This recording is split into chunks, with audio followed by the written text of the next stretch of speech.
नारद जी कहते हैं वीरवर जब राजा पुरंजन ने अधीर होकर दैन्य होकर याचना की, ये कामदेव ऐसा विचित्र धनुर्धर है कि कोई कितना भी बलवान हो, जब ये बाण संधान कर देता है तो घुटने के बल हो जाता है। वो पैर छुएगा, हाथ जोड़ेगा, विनय करेगा, जैसा चाहे वैसा, अधीनता। पुरंजन अधीन हो गया उस नवयुवती को देखकर। उस नवयुवती ने कहा, नरश्रेष्ठ मुझे पता नहीं कि मैं कौन हूं। बहुत सुंदर उपाख्यान है। मुझे पता नहीं उत्पन्न करने वाला कौन है। मैं ना अपने को जानती हूं ना दूसरे को जानती हूं। मेरा गोत्र क्या है, कुल क्या है, नाम क्या है, मैं कौन हूं, कहां उत्पन्न, मुझे कुछ पता नहीं। बस इतना देख रही हूं कि मैं इस पुरी में सामने तुम हो। यह भी मुझे पता नहीं कि पुरी किसने बनाई। प्रियवर, ये मेरे सखा और मेरी सहेलियां हैं और ये सर्प इस पुरी की रक्षा करता है। आप यहां पधारो, आपका मंगल हो और मैं आपको विषय भोगों की इच्छा पूर्ति करती रहूंगी। अपने साथियों के साथ जो भोग कहोगे वो भोग प्रस्तुत करती रहूंगी। अब वो पुरंजन 9 द्वार वाली इस नगरी में बहुत आनंदित हो गया। पुरंजनी ने कहा कि मैं अनन्य हूं, आपको छोड़कर किसी के साथ मैं रमण नहीं करूंगी और मैं बहुत प्रवीण हूं, हर भोग को परोसूंगी आपके पास, जो चाहोगे। अब क्या था, पुरंजन वैसे ही पहली दृष्टि में आसक्त हो गया था, अब तो और आसक्त हो गया। संसार त्यागी यतिजन जिस महासुख को प्राप्त होते हैं, उस सुख को भुलाने वाली पुरंजनी के चक्कर में पड़ के राजा पुरंजन अपना अस्तित्व ही समर्पित कर दिए। पुरंजनी ने कहा कि वीरवर, लोक में मेरी जैसी स्त्री जिसको प्राप्त हो जाए फिर उसे कोई ठुकरा सके ऐसा कोई पुरुष नहीं। और आप जैसा पुरुष मिल जाए मैं ठुकरा दूं ऐसा हो नहीं सकता। अब उन दोनों ने बात पक्की कर ली और 100 वर्ष तक उस 9 द्वार की पुरी में रहकर आनंद भोगना प्रारंभ किया, विषय आनंद। उस नगर में जो 9 द्वार थे उनमें 7 नगरी के ऊपर थे। नगरी के ऊपर 1 2 3 4 5 6 7 और 2 नीचे के द्वार। जब जब इस नगरी का जो राजा हुआ तो इन्हीं द्वारों से आया और इन्हीं द्वारों से निकला। 5 पूर्व की ओर, 1 2 3 4 5, एक दक्षिण की ओर, एक उत्तर की ओर, 2 नीचे पश्चिम की ओर द्वार। पूर्व की ओर पहला द्वार है खद्योता। आविर्मुखी नाम के 2 द्वार एक जगह। राजा पुरंजन अपने मित्र द्युमान के साथ विभ्राजित नगर देश को जाता है, अभी तो कथानक रूप में। नलिनी नालिनी नाम के 2 द्वार, ये अवधूत सौरभ के साथ। और पूर्व दिशा की ओर मुख्या नाम का 5वां द्वार उनसे होकर रसज्ञ विपण के साथ बहुधन आपण देश को जाता है। पुरंजन इन्हीं द्वारों में, जो पश्चिम दिशा की ओर आसुरी नामक द्वार है, वो दुर्मत के साथ ग्रामक देश को जाता है। नैऋत्य नाम का जो दूसरा पश्चिम द्वार है, वो लुब्धक के साथ वैशस नामक देश को जाता है। पुरंजन इन्हीं द्वारों में घूमता रहा।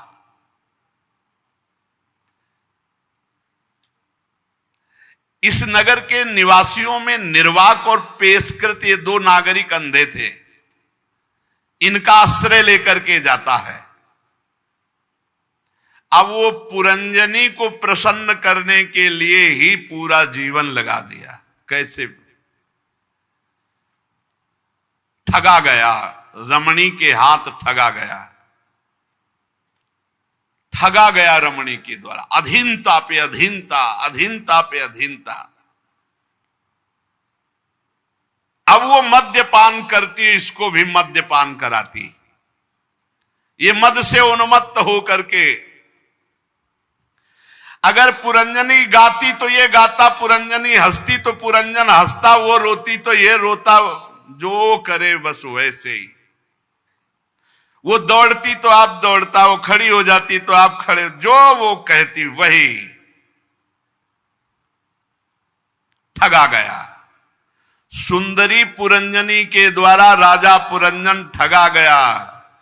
पूरा का पूरा पुरंजनी का जो परिकर था, इस राजा को रौंद दिया, अपने अधीन कर लिया। वो मूर्ख अपने को घर पाले हुए बंदर के समान बना लिया। इसका रूपक आगे वर्णन करेंगे। अब एक दिन राजा पुरंजन अपना विशाल धनुष, सोने का कवच, अक्षय तरकस धारण करके 11वें सेनापति के साथ 5 घोड़ों के शीघ्रगामी रथ में बैठकर पंचप्रस्थ नाम के वन में गया।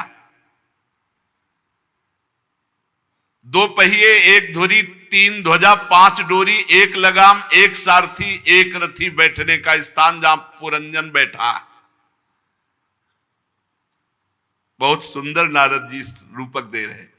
अब वो शिकार खेलने के शौक में कौन परवाह करता है क्या करन, मतलब किसको मारना चाहिए किसको नहीं मारना चाहिए। शिकार के शौक में बड़े अपराध किए, अर्थात भोग वासना के शौक में मनमानी आसुरी प्रवृत्ति से। जो इस पुरंजनी को प्रसन्न करने के चक्कर में फंसा हुआ पुरंजन है, वो ये नहीं जान रहा मैं ऐसे आचरण कर रहा हूं जिनके कारण मुझे अधम योनियों में, नरक में जाना पड़ेगा। गंध, चंदन, माला, ये सब भोजन सामग्री जुटाना, पुरंजनी को बस प्रसन्न रखना। कैसे पुरंजनी मुस्कुरा दे। पुरंजनी मुस्कुराती तो है पर अधीन करके। जैसे जैसे जीव अधीन हो जाता है, वैसे वैसे बुद्धि उसको आसक्त करती चली जाती है। अरे बहुत दुर्दशा है, इस खेल को जान जाए तो जीवन मुक्त अभी हो जाए, भाग पड़ो। ये पुरंजनी का नाटक है। इसमें पुरंजन भोग इच्छा से फंस गया। इच्छा छोड़ दो, पुरंजन कौन है। अविज्ञात सखा पुरंजन दोनों एक हो जाएंगे। जैसे दर्पण हटाओ तो प्रतिबिंब खत्म। अब जो ही वो शिकार खेल के आया तो पुरंजनी बोली नहीं। वो दासियों से हाथ जोड़ के पूछा पुरंजन की, मेरा तो सर्वस्व लुट गया, क्या अपराध बन गया मुझसे। दासियों ने कहा, नरनाथ मुझे मालूम नहीं तुम्हारी प्रिय पत्नी ने क्या ठाना है, वो आज तो बोलेंगी ही नहीं, नाराज है। पुरंजन आसक्त हो चुका था, अस्त व्यस्त होकर चरणों में गिर गया पुरंजनी की। आसक्ति को तो कोई आसक्तवान पुरुष ही समझ सकता है। भोगी और आसक्ति थोड़ा हट करके है। भोगी को कहीं भी भोग मिले उससे कोई मतलब नहीं। आसक्तवान भी भोगी होता है, पर आसक्ति प्रदान होने पर वो जिस पे आसक्त हुआ उसी पे आसक्त रहेगा, दूसरे की तरफ नहीं आंख उठा के देख सकता। ये पुरंजन पुरंजनी से आसक्त था। बहुत व्याकुल होकर चरणों में गिरा और बोला, सुंदरी, वे सेवक तो बड़े अभागे होते जो अपने स्वामी को प्रसन्न न कर पावे, और मेरे से यदि अपराध बना तो उचित दंड दीजिए, क्योंकि अपने प्यारे के द्वारा दिया हुआ दंड बहुत मीठा होता है। पर आप ना बोले ऐसा ठीक, ये दंड मत दीजिए। अब जो जो विनय स्त्रैण पुरुष करता है वो सब पुरंजन ने विनय की। बड़े नखरे दिखाए, लिखा है नखरा, बड़े नखरे दिखाए। और जब देखा कि पुरंजन पूरे अधीन हो चुका है तब फिर मुस्कुरा दिया। अब उस कामिनी में आसक्त चित्त को पता ही नहीं चला कि आयु व्यतीत हो गई। वो उस रमणी ने ऐसा आसक्त किया पुरंजन को कि जिस कार्य के लिए वो आया था वो भूल गया और पुरंजनी में आसक्त होकर पूरा जीवन व्यतीत कर दिया। पूरी जवानी पुरंजन की ऐसे बीत गई मानो अभी आधा क्षण ही बीता हो। पुरंजनी से 1100 पुत्र और 110 कन्याएं हुई। ये सब वृत्तियां हैं, वृत्तियां। ये पूरा परिवार पौरंजनी नाम से विख्यात हुआ। सब एक दूसरे के ब्याह, पुत्र का किसी बधू से पुत्री का, पूरा जीवन। स्त्री लंपट वृद्धावस्था को प्राप्त, फिर भी पुरंजनी से दूरी नहीं। इतने में चंडवेग नाम का एक गंधर्वराज, 360 महाबलवान गंधर्व उसके अंडर में रहते हैं।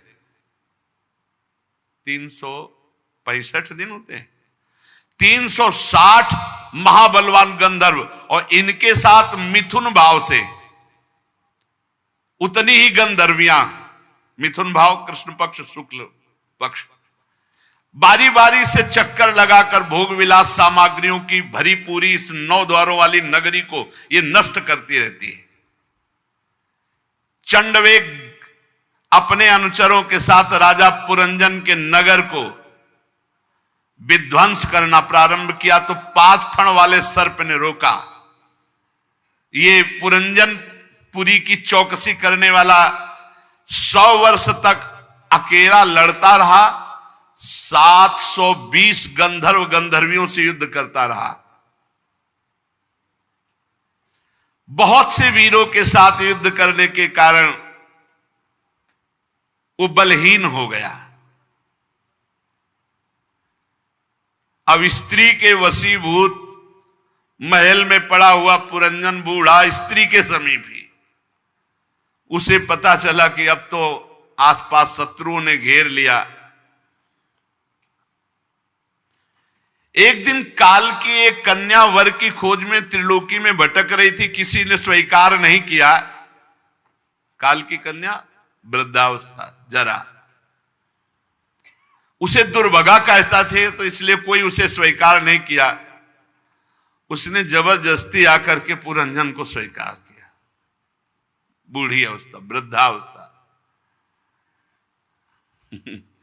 बहुत हम लोगों की यही दुर्दशा है। इसी पुरंजन, पूरा इसी में आगे चलकर इसका व्याख्या भी करते हैं।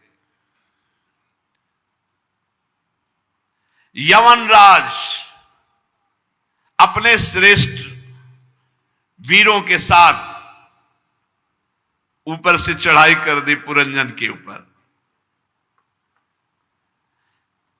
और ये गुप्त रूप से पता ही नहीं चल पाया पुरंजन को। ये काल कन्या जिसके यहां जाती, जिसके समीप जाती, जर्जर कर देती है, और यमनराज मृत्यु फिर उसे नष्ट कर देता है। प्रज्वाल नामक उसका भाई है। ये भयंकर गति से त्रिभुवन में विचरते रहते हैं। अब बलात् इतना आक्रमण हुआ उसकी नगरी में, सब नष्ट भ्रष्ट हो गई पूरी नगरी। आंखों से दिखता नहीं है, कान से सुनता नहीं है, दांत भी काम नहीं कर रहे, ये सब वृद्धावस्था। यमनों ने बलात् उसका ऐश्वर्य लूट लिया। अब जब पुरंजन ने देखा कि सब कुछ नष्ट भ्रष्ट हो गया तो पुरंजनी का आलिंगन किए हुए पड़ा है। अब भी अगर छोड़ दे तो बच जाए, पर वो भोगों की लालसा अब भी है। वो अपनी स्त्री में अब भी वैसे ही आसक्त है जैसे पहले दिन मिला था वैसे से। अब जब बिछुड़ने का समय आया,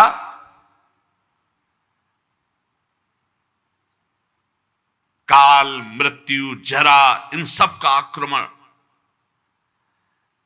प्रज्वाल ने आग लगा दी पूरी पुरी में, नगरी जलने लगी। पुरंजन बड़ा व्याकुल हुआ। काल कन्या ने सर्प को पीड़ा पहुंचाकर उसको अधीन कर लिया। प्रज्वाल ने आक्रमण कर दिया। अब जैसे कोटर में रहने वाला सर्प आग लगने पर भाग जाता है, ऐसे 5 फण वाला सर्प बड़े कष्ट से इस पुरी से निकला, वो पंच प्राण। पुरंजन अब भी बुद्धिहीन है, अब भी अपनी स्त्री के प्रेम पास में, पुरंजनी के प्रेम पास में ऐसा फंसा हुआ, गले से लगाए है, मरने जा रहा है, फिर भी उसका वो बस यही सोच रहा है, इतनी सुंदर भार्या मेरी, इतना समर्पण, इतना प्रेम, इसी का चिंतन। ज्ञान दृष्टि बिल्कुल नष्ट हो चुकी है। अज्ञानवश इतना शोकाकुल होकर के अपनी पुरंजनी का चिंतन किया कि ये उसी में तन्मय हो गया। अब अज्ञानवश इस स्थिति में उसने अपने अविज्ञात सखा का स्मरण नहीं किया, नहीं वो बचा सकता था।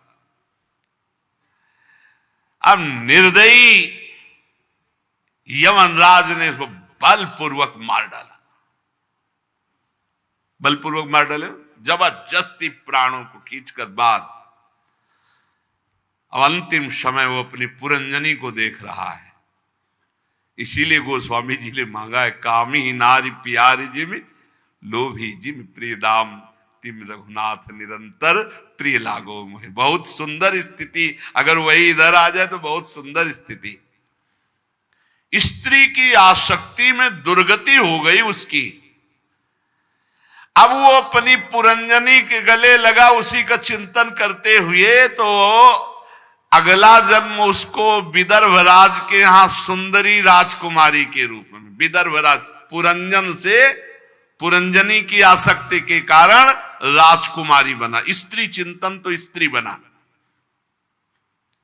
फिर जब वो सयानी हुई, पुरंजन राजकुमारी रूप, तो विदर्भ नंदनी विवाह योग की हुई। तो फिर विदर्भराज ने घोषित कर दिया कि सर्वश्रेष्ठ पराक्रमी वीर इससे ब्याह करेगा। तो मलय ध्वज ने सब राजाओं को जीतकर उस राजकुमारी से विवाह किया। फिर उससे 7 पुत्र उत्पन्न किए। 7 पुत्र कौन है? पुरंजन राजकुमारी बना। बड़ा अब जब मलय ध्वज अवस्था आगे बढ़ी तो भजनानंदी थे, भगवान श्री कृष्ण के भजन के लिए मलय पर्वत पर। तो वो राजकुमारी जो रानी थी, पुरंजन जो बना था, वो पीछे पीछे उनके, महाराज मैं आपके, वो आसक्त चित्त पुरुष में। ये ऐसे चल रहा चक्र, और किसी की कथा नहीं, हमारी तुम्हारी कथा है ये। अभी जब आगे चल के बताएंगे कौन है पुरंजनी। यही बुद्धि, यही बुद्धि, जो बुद्धि कहे वही दुर्गति कराती चली जा रही। अब वो बड़े तपस्या पूर्वक भजन करके मलय ध्वज ने अपने शरीर को छोड़ दिया। अब ये शरीर को पकड़े रो रहे, हा मेरे प्रीतम, हा मेरे प्रीतम, आप मुझे छोड़कर चले गए।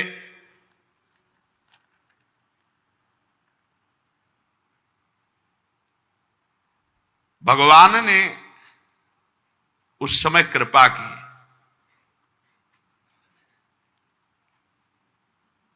तू कौन है, किसकी पुत्री है, किसके लिए शोक कर रही है? ब्राह्मण के रूप में भगवान प्रश्न कर रहे हैं। ये सोया हुआ पुरुष कौन है, बता सकती हो? और मेरी तरफ देखो, मैं तुम्हारा अविज्ञात मित्र हूं। हम तुम एक साथ खेलते हैं, लेकिन तुम हमें भूल गए हो, हम तुम्हें नहीं भूले। सखा मेरी याद कर, मैं तुम्हारा अविज्ञात नामक सखा हूं। तू भोगों में भूल करके मेरा विस्मरण कर दिया, लेकिन मैंने तेरा विस्मरण नहीं किया। मैं आज भी तुझे याद कराने के लिए तेरे पीछे खड़ा हूं। देख तू, हम दोनों हंस हैं, यही बात है। शास्त्रों वर्ष हम दोनों एक ही होकर रहे हैं, बड़ा गूढ़ वचन है। किंतु मित्र, तुम विषय भोगों की इच्छा से हमें भूलकर इस लोक में रमण करने लगे।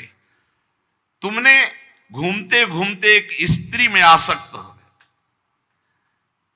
5 बगीचे, 9 दरवाजे, 1 द्वारपाल, 3 परकोटे, 6 वैश्यकुल, 5 बाजार, 5 उपादान कारणों से बना हुआ उसकी स्वामिनी एक स्त्री, और इस स्त्री के चक्कर में तुम मारा गया। स्त्री बुद्धि। इंद्रियों के 5 विषय, शब्द, स्पर्श, रूप, रस, गंध, ये बगीचा है। और ये 9 द्वार इस नगरी के। तेज, जल, अन्न, ये परकोटे। मन और 5 ज्ञानेंद्रियां, 6 वैश्यकुल, और क्रिया शक्ति, ये कर्मेंद्री बाजार। 5 महाभूत, कभी न क्षीण होने वाले उपादान कारण, और बुद्धि ही पुरंजनी है। इसी में फंस गया, बुद्धि में। बुद्धि से हटना है, इस बुद्धि से साक्षी भाव रखना है, इसका निर्णय नहीं मानना। दृष्टा भाव नहीं जब तक आएगा तब तक बुद्धि में आ सकता है, जो कहेगी वही। अभी बुद्धि ठान ले मन के साथ कि ये करना है, तो तुम्हें घुटने टेकना पड़ेगा, वही करवा देती है जो चाहेगी। ये है हम पुरंजन। पुरंजन जीव आसक्त हो गया बुद्धि पर। आगे बढ़िया निर्णय है। ए मित्र, तू स्त्री लई है, देख तू स्त्री लई है। खड़ा हो, अब अपने पति का सौ पकड़ कर रो रही विदर्भ। तू पहले पुरंजन था, पुरंजनी के चक्कर में अब तू स्त्री बना। कितनी बार तेरी ये दुर्दशा हो चुकी। तू स्त्री नहीं, खड़ा हो जा और देख अपने स्वरूप को। मैं तेरा सखा हूं। जिनके संग से तेरी दुर्दशा हुई उसके लिए तू रो रहा है। आपने स्वरूप में, यही गुरु हैं, यही अविज्ञात सखा गुरु। आपने स्वरूप में कहां भूल गया? न तू स्त्री न पुरुष। अरे देख, न तू विदर्भ राज की पुत्री, न मलयध्वज तेरा पति है। तू सावधान। पिछले जन्म में तू पुरंजन था, पुरंजनी के चक्कर में पड़ा। इस जन्म में तू राजकुमारी हुआ, मलयध्वज के चक्कर में पड़ा। अरे तू उठ, मेरा सखा है, कहां फंस गया? पहले जन्म में तू पुरुष समझता था, इस जन्म में अपने को स्त्री मानता है। देख देख, मेरी तरफ देख देख, मेरा और तेरा स्वरूप एक है। मैं हंस हूं। अब वो जो रो रही थी, हापति हापति, अब तो सावधान हुई और प्रभु की तरफ देखा। प्रभु ने कहा, बहुत सुंदर, अहम भवान न चान्यस्त्वम त्वमेवाहम विचक्षुभो। देख देख तू मेरी तरफ, मेरे और तेरे में कोई भेद नहीं। जो तेरा स्वरूप मेरा स्वरूप, मैं और तू एक है। अहम भवान न चान्यस्त्वम, तू अन्य नहीं है, मैं ही तू है, तू ही मैं है। विचार कर, विचार कर, तू वही है जो मैं हूं, जो मैं हूं वही तू है। देख, तेरे मेरे में थोड़ा भी अंतर नहीं। एक पुरुष अपने शरीर की परछाई को शीशे में, किसी व्यक्ति के नेत्र में अलग अलग देखता है, पर वो केवल शीशे और नेत्रों में ऐसे दिखाई देती, वो एक ही होता है। इसलिए मैं आत्म तत्व हूं, वही तू है। मेरे में तेरे में भेद नहीं। जो तू जीव है वो मैं ईश्वर हुई हूं। जो मैं ईश्वर हूं वही भूल करके इस नौ द्वार की देही में फंस गया। तू जाग, ए हंस तू जाग, ए मान सरोवर हंस तू जाग। भगवान जिसे जगाए वो जग न पावे भला, ऐसा कैसे। तत्काल जो राजकुमारी रानी बनी हुई रो रहे थे ना पुरंजन, तत्काल उसे आत्मज्ञान हुआ और वो भगवत स्वरूप हो गया। तत्काल सब राग मोह नष्ट हुआ, भगवत स्वरूप अर्थात अविज्ञात सखा में लीन हो गया। प्राचीन बर्ही, तुम वही पुरंजन हो जिसका मैंने कथा सुनाई, परोक्ष रूप से वर्णन किया, उसका स्पष्ट रूप से वर्णन सुनो। पुरंजनोपाख्यान का तात्पर्य देवर्षि नारद जी आगे सार बात है। भैया हम सब बुद्धि और मन के चक्कर में फंस गए और फंस करके बार बार जन्म मरण का चक्कर भोग रहे हैं। कुछ नहीं करना है, 1 मिनट में हिसाब हो गया।